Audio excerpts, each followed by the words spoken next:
Bank Indonesia Wilayah Sulawesi Selatan menggelar World Book Day di Baruga Pinisi, lantai 4 kantor perwakilan Bank Indonesia Provinsi Sulawesi Selatan Jalan Jenderal Sudirman, Makassar. Pada World Book Day 2024 itu Bank Indonesia Sulsel menghadirkan salah seorang penulis yang juga aktris Natasha Rizky, di mana kegiatan ini bekerja sama dengan pemerintah daerah guna meningkatkan kesadaran akan pentingnya buku dan keterampilan literasi di kalangan generasi muda saat ini.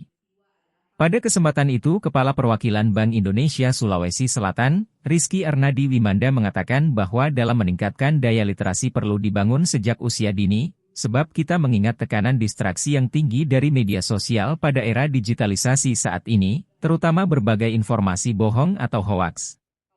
Dikatakan literasi ini merupakan suatu kunci dalam menghadapi tantangan zaman era digital yang semakin kompleks. Lanjutnya, perayaan World Book Day 2024 dapat memberikan kontribusi yang nyata terhadap peningkatan literasi di tengah masyarakat saat ini, agar mampu menciptakan generasi muda yang cerdas, kritis, dan berdaya saing di masa yang akan datang. Diketahui talkshow tersebut selain dihadiri penulis sekaligus aktris Natasha Rizky juga sejumlah tokoh pendidikan, perwakilan komunitas literasi, di Sulsel.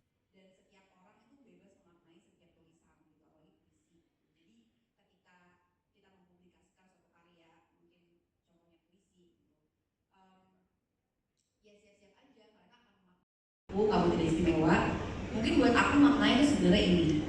Tapi nanti kan ketika sudah dipublikasikan, ya baca, dan itu bebas dimaknai oleh semua pembaca.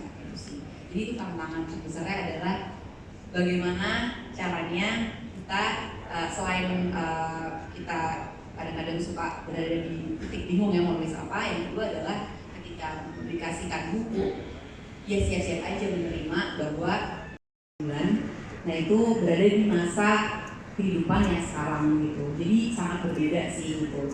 Dan intinya apa sih yang mau aku sampaikan nilai-nilai dalam setiap buku aku?